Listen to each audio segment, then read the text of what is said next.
दोस्तों, उम्मीद करता हूँ आप और आपके परिवार में सब कुशल मंगल होंगे। बाबा श्याम की कृपा आप पे सदा बनी रहे।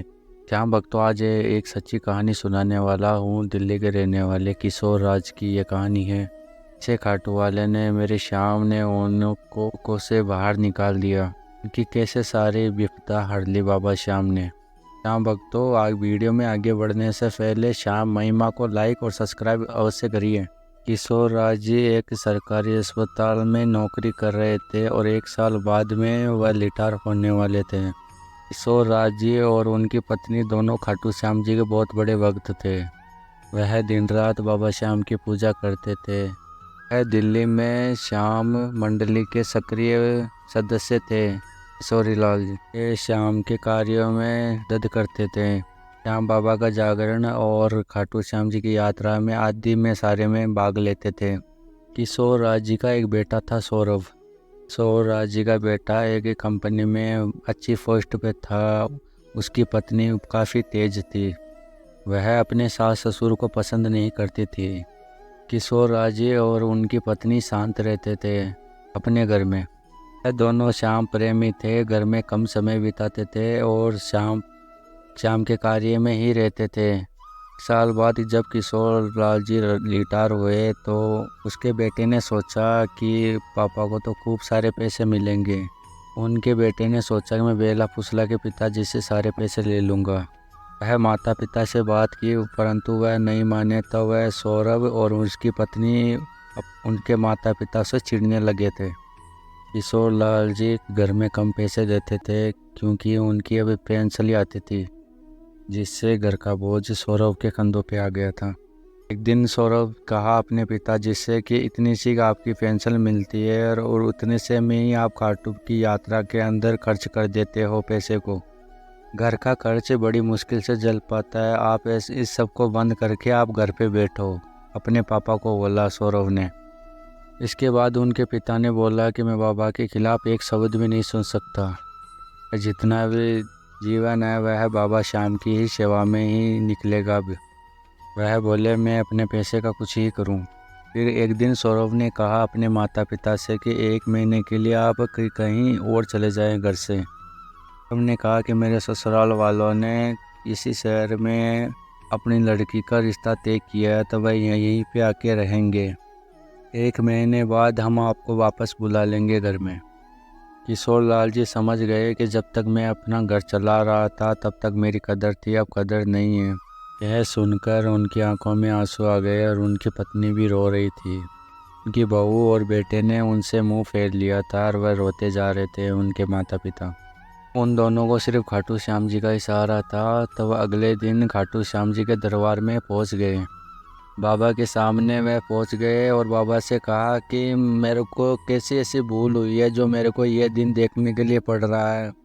यह कहकर सारी बात बाबा श्याम के सामने रख दी। दर्शन करने के बाद में वह मंदिर के परिसर में ही बैठ गए और अब उन्हें समझ नहीं आ रहा था कि क्या करें, कहाँ जाएं। वापस दिल्ली भी नहीं जा सकते और वैसे उनका मन भी नहीं था घर जाने का। उसके बाद में एक उनके पास में सज्जन आए और वो बोले कि मैं आपके पास में ही खड़ा था पीछे लाइन में। मैं बोला कि मैंने सारी बातें आपकी सुन ली और मैं भी दिल्ली में ही रहता हूँ और मैं श्याम प्रेमी मंडल का सदस्य भी हूँ और मैंने आपको वहीं पे कई बार देखा है। उस सज्जन ने कहा कि आप यहीं क्यों ना रह जाते और उसी दौरान आप बाबा श्याम की भी सेवा करते पूजा करते रहना। उन्होंने कहा कि हम लोग यहाँ पे करेंगे क्या। उस सज्जन ने कहा कि यहाँ पे हम प्रेमी मंडल का एक ऑफिस है दिल्ली वालों का। आप सेवादार के रूप में यहाँ पे काम कर लेना। रहना खाना और कुछ राशि आपको महीने के ऊपर मिल जाएगी और आपका मन भी लगा रहेगा। यह सुनकर किशोर राज उनके साथ चले गए। दरवाजे पे पहुँचे तब उस सज्जन ने कहा कि आप अंदर जाके नाम पता लिखवा लीजिए, मैं अभी आ रहा हूँ। यह कहकर वह सज्जन चले गए। वह अंदर चले गए किशोर लाल जी। फिर वहाँ पे अपना नाम पता सब कुछ लिखवाया और सब कुछ बता दिया। उन्हें सेवादार नियुक्त कर दिया गया। बड़े और कमरा भी मिल गया वहाँ पे रहने के लिए, सब कुछ खाना पीना। उसी समय किशोर राज जी अब उस सज्जन को ढूंढ रहे थे। मैनेजर से बोला कि आप किससे ढूंढ रहे हैं। तब तो राज जी ने मैनेजर से बोला कि उनका नाम बताया। के ऊपर मैनेजर ने सब रिकॉर्ड चेक किए और पूछा किसी से, पर उस नाम का कोई भी व्यक्ति वहाँ पे ऑफिस में काम नहीं करता था। किशोर राज जी रोने लग गए। तब उनकी पत्नी ने पूछा कि आप क्यों रो रहे हैं। तो उन्होंने कहा कि श्याम बाबा मेरा सहारा बन के आए और मुझे रास्ता देख के चले भी गए और मैं उन्हें पहचान भी नहीं पाया। वह स्वयं चाहते हैं कि मैं यहीं रहूं और इस तरह वह सेवा करने लगे बाबा श्याम की।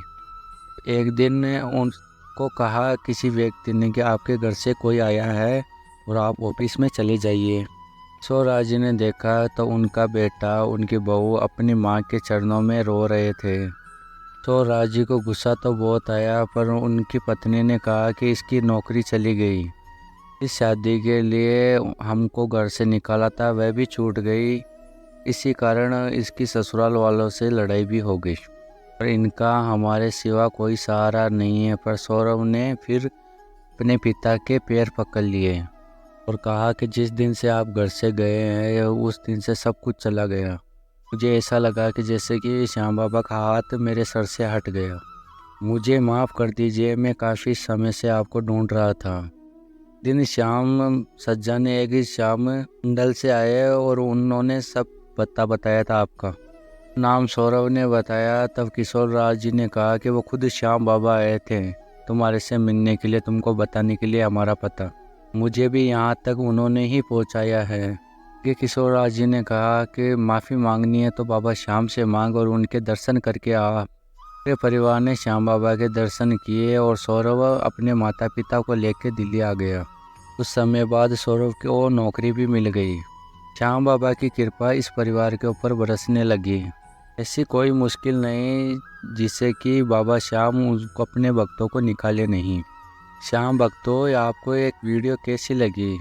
को श्याम महिमा या पसंद आई है तो लाइक और सब्सक्राइब अवश्य करिएगा और भक्तों तक की भी उसको शेयर करिएगा कि श्याम महिमा लोगों तक ये पहुंच सके।